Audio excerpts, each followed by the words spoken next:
Oscar Award winner Kate Winslet is a prolific actress and singer and has starred in numerous high-profile films including Titanic, Finding Neverland and the Divergent series.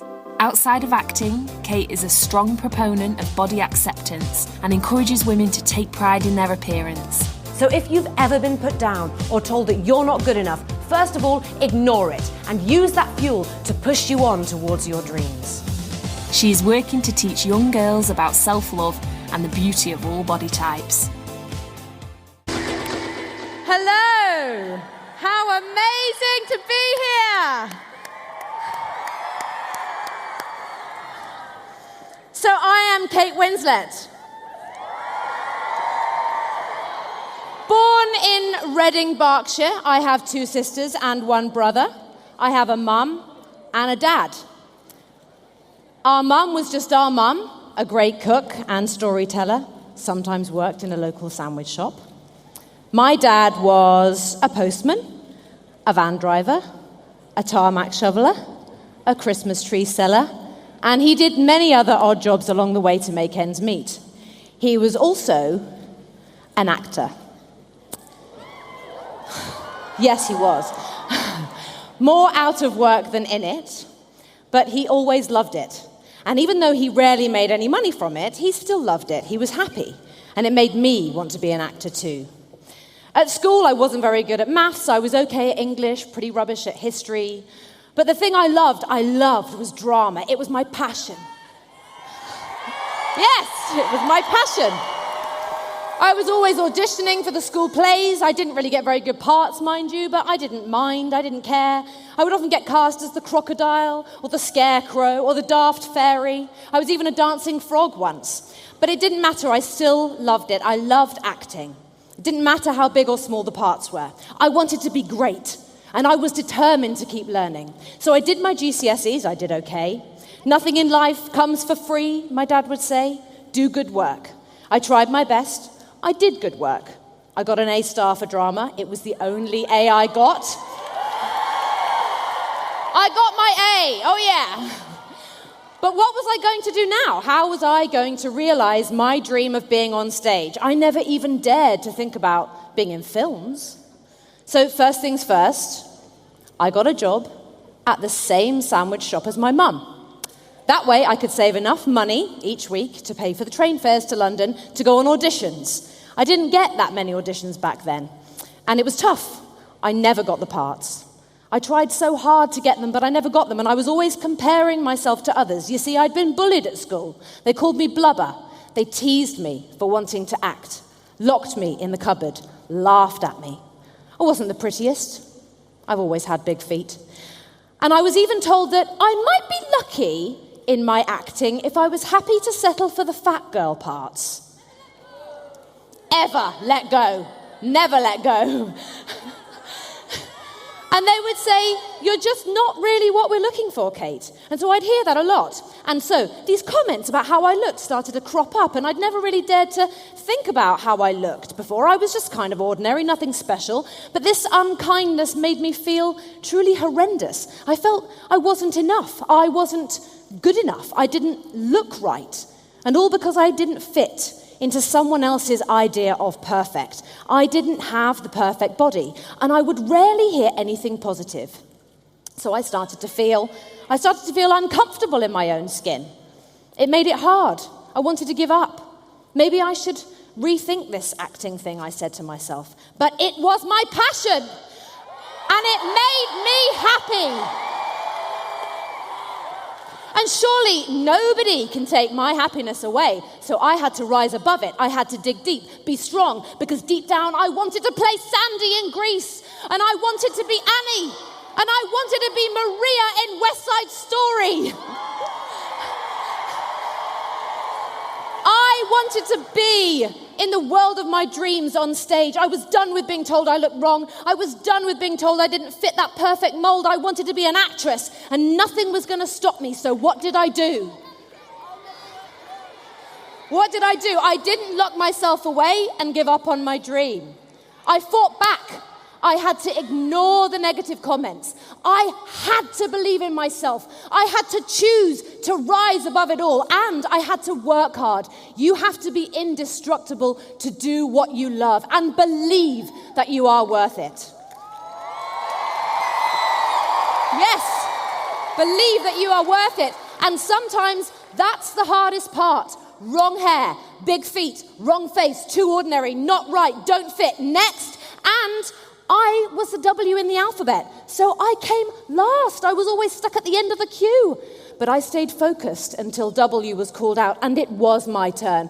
Kate Winslet, are you ready? The question is, are you ready for me? I would tell myself. I would tell myself, come on, are you ready for me, world? And so I kept working. I kept working and I kept trying my best. And then one day, I was cast as Rose in Titanic.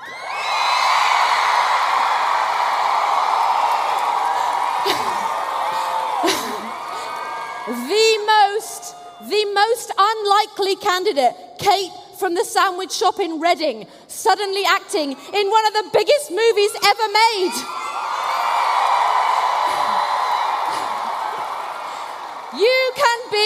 You can be from anywhere, and you can do anything. Believe it.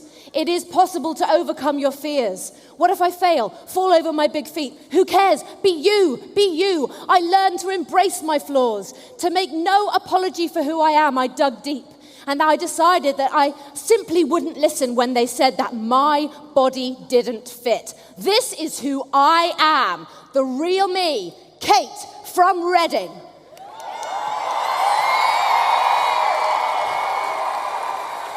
And so I looked in the mirror, took a deep breath, and I said to myself, get out there and go for it. Now, I'm not anti-teacher and I am not anti-excellence at all. Some of your teachers will be the greatest inspiration of your life, so make the most of them while you can.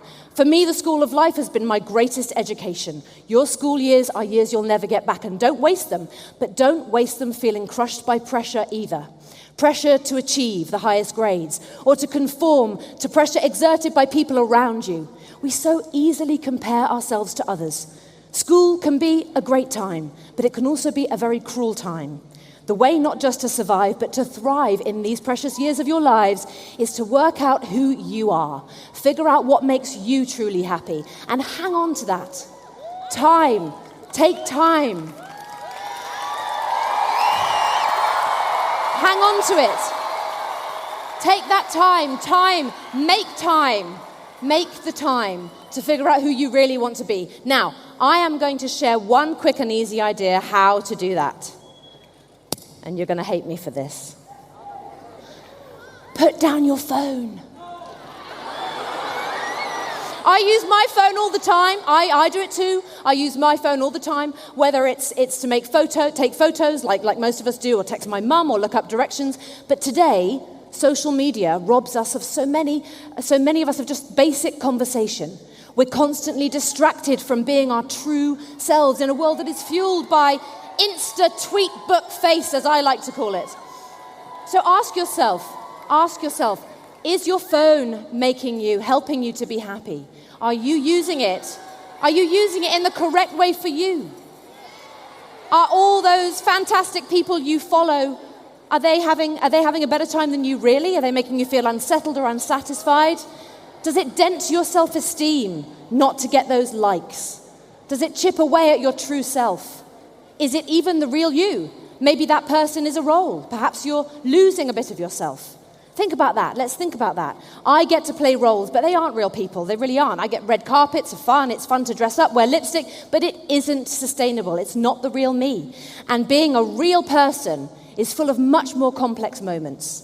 The me that results from my life experiences and having my eyes open, my heart broken, and from being told that I wasn't quite right to do what I loved is the person that has made me who I am today, talking to you with all my flaws and all my imperfections.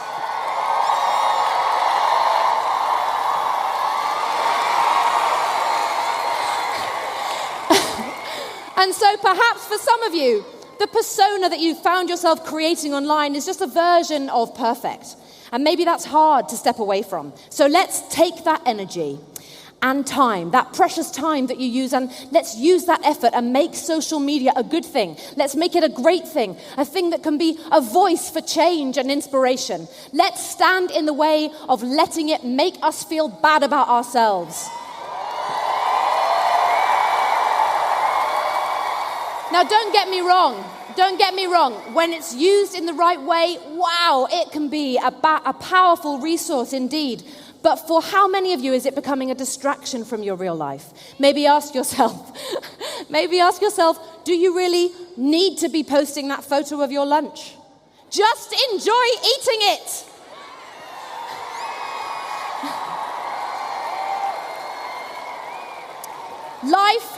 Life happens between the cracks, in the silences, in those moments walking out of a lesson and before you go into the next one, or just walking down the street, and it isn't always easy, but you could be missing it. Don't give all your time to your phone. It won't give you the answers. Promise yourself time on a rainy day, on a sunny day, to just be, to listen, to look, to breathe. Do a sweaty sport where you can't even hold your phone. Do an art class, dance. How about do an art class and dance with your friends? Paint each other. Put your phones down for a few hours or even half a day. Just leave it behind. And don't be afraid to make mistakes.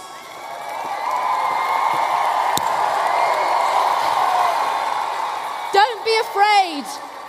Don't be afraid to make mistakes. You will only learn from them. Find time to dream your own dreams. Society's changing so fast. What we value is changing so fast. And it's not easy being a teenager, is it? No, it's not.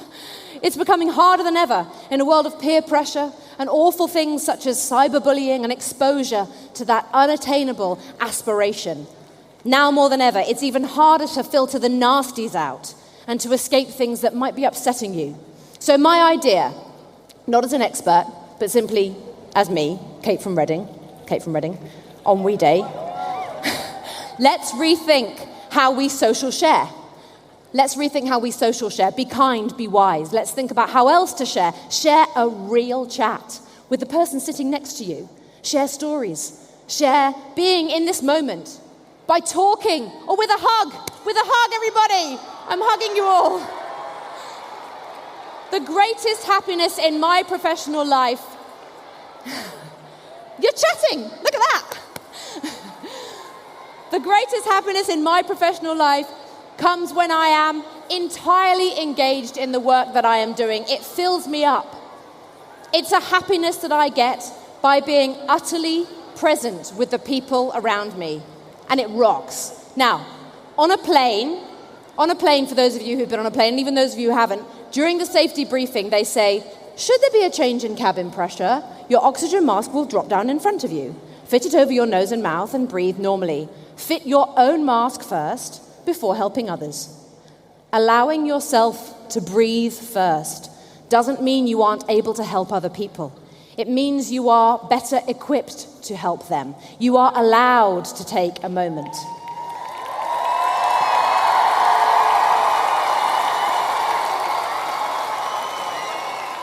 I'm taking it right now. You are allowed to take a moment, to take a deep breath. You need air in your lungs to speak up for yourself. You need breath to find your own voice and to use it mindfully. Be proud of it. You need breath to sing and to dance and to find joy in a complex world. Help yourself. Be yourself. And listen, be the best version of your true self that you can be. Be the best version. And if that best doesn't feel as fabulous as the girl or the boy who, through their social sharing, appears to be more fabulous than you are, or you feel that you are, just know this. You are being your best. And you own that. And nobody can take that away from you. Ever. Ever, ever, ever. So breathe.